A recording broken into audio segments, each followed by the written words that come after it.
Hello, everyone, and welcome back to Everyday Husband Quotes, the channel for marriage advice, marriage entertainment, and everything else marriage.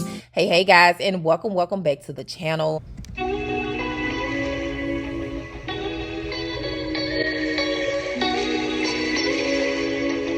Kierra, yes. So why do you feel it is important to love yourself unconditionally? I think it's important to love yourself for the very reason Miss Monique said, because if you're not able to identify your boundaries and ways of respect or your love language, then you'll get in any and every relationship until you find the validity in that relationship. But nobody can identify that validation but yourself, so that you're defining what makes you feel good. So I think that's why it's important too, so that you can know what relationships are for you. I've learned to compartmentalize some relationships so that I don't feel obligated to so many people. But I think that is another reason to, to make that identification, or somebody else to try and identify it for you. And then find you through everybody's out and you moving their way and not your way. Said you got a new boo. Congratulations on your new boo. Thank you.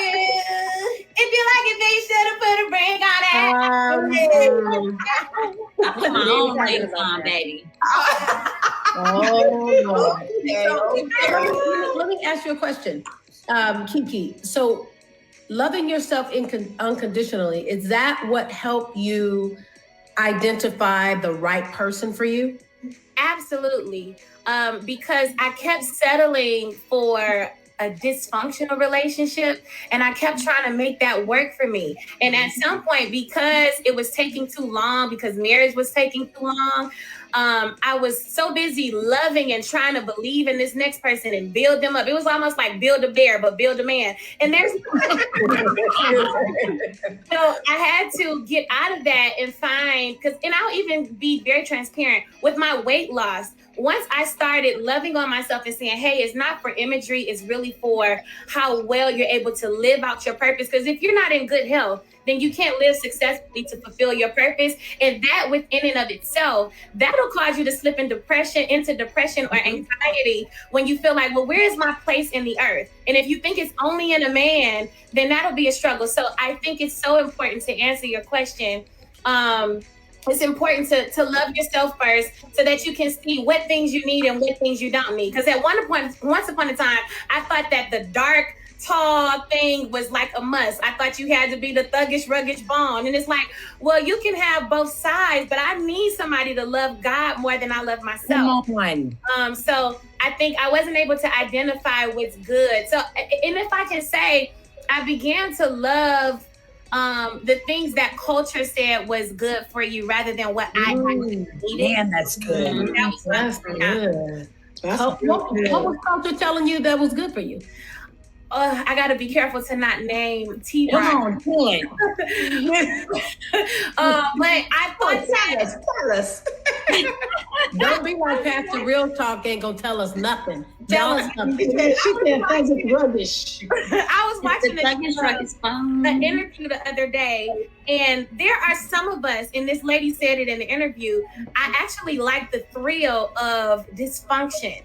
And there are some of us that thrive off of that. Like, we get a kick out of just a little chase. And that's unfortunate. And the only reason we're getting a kick out of it is because we find that that's the only fun thing going on. But that's what we're living off of, like that relationship. But once I find my identity, there's so many other things fun to do rather than trying to figure out if this man loves me or not. It's interesting that you said that, because that's what I used to be attracted to. Like, I wanted that thug life, like that's what I like. I think it might be a Detroit thing, but but you got that today. You got a thug over there. Exactly. Brother Ben. Right. And I had to learn that the bad guy, it's like we say it's the bad guy. Like we say the thug is the bad guy, and it's like, it's not the bad guy. It's actually a good guy who's just aggressive and knows what he wants. And I think because I was so soaking in dysfunction, I was identifying that or defining that incorrectly. I thought it was you had to be streets and you had to be this. It was sometimes an uneducated man or a man that was just a weed head. And it's like, well, the Bible say if you can't stay sober, you can't judge nothing. So that was my issue. I was finding the wrong thing. That's so good. What are some of the things that you can look forward to as a new wife? So actually, Jordan and I were just talking about this yesterday, where I don't know in the Bible if it talks about after you get married, you're supposed to live with your spouse for at least a year. So it's almost like the Lord designed it for us to get to know each other. And it's like, while we will come out of this pandemic, I feel like whatever warfare, which of course will stay with continued prayer and making sure we have like our parents who are there to give us wise counsel. And I think that is a way to stay renewed, because there's always a new lesson. But once we come out of it, I think that we will be renewed because there will be a new strength. It's like we've been in this, like the word says, they that wait upon the Lord shall renew their strength. So we've been in this waiting, like we can, so to some, the pandemic could have been something that was just miserable. It was like bittersweet for me, but it was in a waiting. It was almost like we were in our little cocoon where we were waiting on God to see what's next. So I'm coming out of this renewed and strengthened as a married woman and just ready to take on the world. Of course, again, though, with a lot of continued prayer. So that's where I am. Jordan, what's next for you? Big. I got my own landscaping business, so I'm growing it right now. I'm getting a lot of opportunities sent my way. It's funny, we've both been praying and people, in that business, you gotta have reliable people, and people have been calling me. I seen your business on Facebook. I seen your business on Instagram. I want to work, so it's been overwhelming, but just that, and then growing, I believe Bishop says we have to level up in God. So we started a prayer call. We do on Mondays on Clubhouse. So just leveling up in the ministry. And then also I want to do, she wants me to, it's being rolled out right now, but I'm going to add a scholarship, mentorship type program to this summer. I'm going to roll it out. I'm going to take 2 or 3 young individuals and have them work with me, show them how the infrastructure of running a business and just meetings, Zoom calls, things of that nature, neighborhood kids, and just letting them know, showing them a different way that they can make it. Awesome. That's cool. That's cool. Look at your son. Oh, yes. Go ahead, First Lady. What'd you say?